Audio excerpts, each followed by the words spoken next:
Hey, what's going on, everybody? It's Morgan J. Ingram here, and I have an important message for every sales development rep. 5 things that you need to be doing to be the best sales development rep. So be that A+ sales development rep that you're looking to be. So I'm going to go over those 5 things. If you implement these things and execute on these things, you will be at the top of the charts, I guarantee you. So let's go and hop into it. Number 1. So the number 1 thing that you need to do to be that A+ rep, to be the best rep that you can be within your organization, is to have a hunger to learn. And so that's proactively going after resources that you could be utilizing to make sure that you're putting your message in the right spotlight. So for example, podcasts, YouTube interviews, books, blogs, even talking to your peers is ways to get yourself ahead. Even looking at your company blog is another way to get ahead. I always recommend every single rep that starts out at a company to read almost every single piece of their blog posts and their case studies, because that's going to make your messaging and your messaging on your phone more confident, because you'll have all the insights from the peers that you need to be talking to.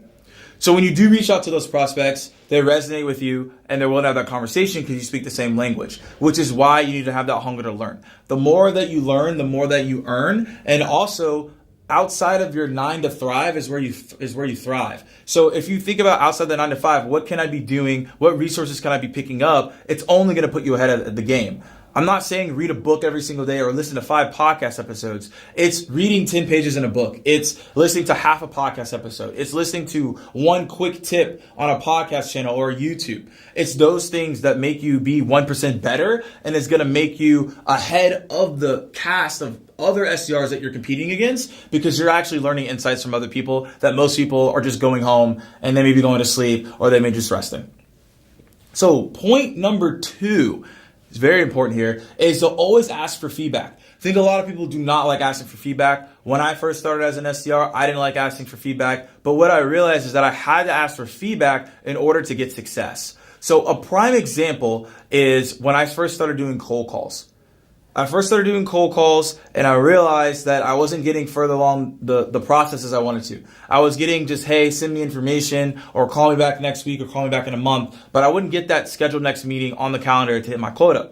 So I talked to my old boss, and I was like, hey, what do we need to do? And he's like, hey, send me every single call for the next month, and I'm going to critique that call. So after we critique those calls, and he dug really deep into me, I understood, oh wait, the only way I'm going to get successful is if I ask for continuous feedback, and I'm not just waiting in my chair when obviously I may not hit quota and all of a sudden I'm in dire need. I now actually can get advice from someone proactively to hit that quota and hit that number. So continuously ask for feedback. Obviously you want to ask from your manager and your leaders. You can also ask it from your reps that are top tier reps. So if you're coming in new, it's a great example as well. But continue to ask for feedback, get those insights, and don't be emotional about it. Don't be like, oh, I'm getting made fun of, or I'm getting ripped apart. Like, you need that feedback in order to get better. See it as constructed criticism so that you can constructively get better and get those results that you want.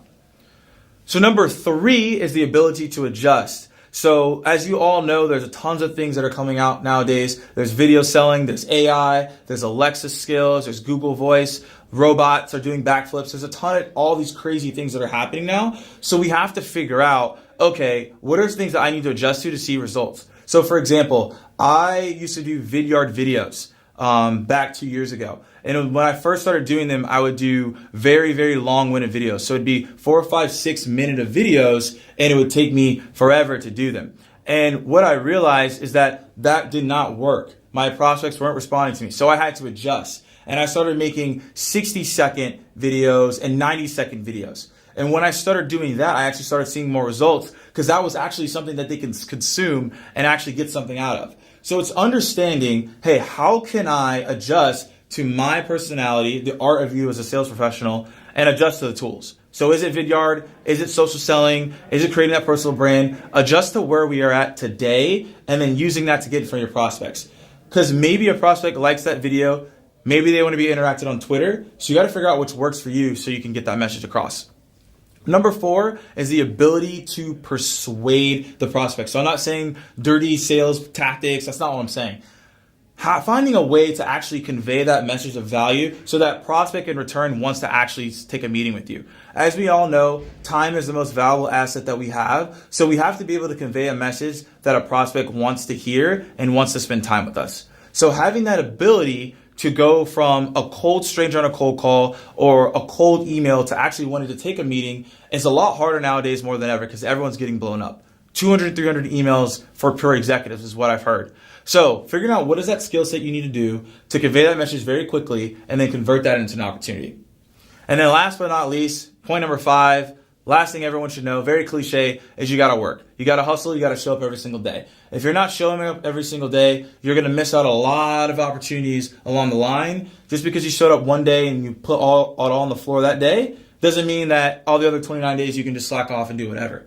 Because every single day is going to be a constitute of what's going to happen the next 60 days, the next 60 days, the next year, and the next quarter, whatever you're looking at and however your projections go.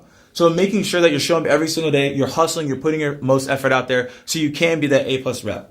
So those are the 5 things that you need to do to become the best sales development rep possible. Hope you all gained some insights from these tips and these tactics. As I always say, guys, keep dialing and I'll see you guys soon.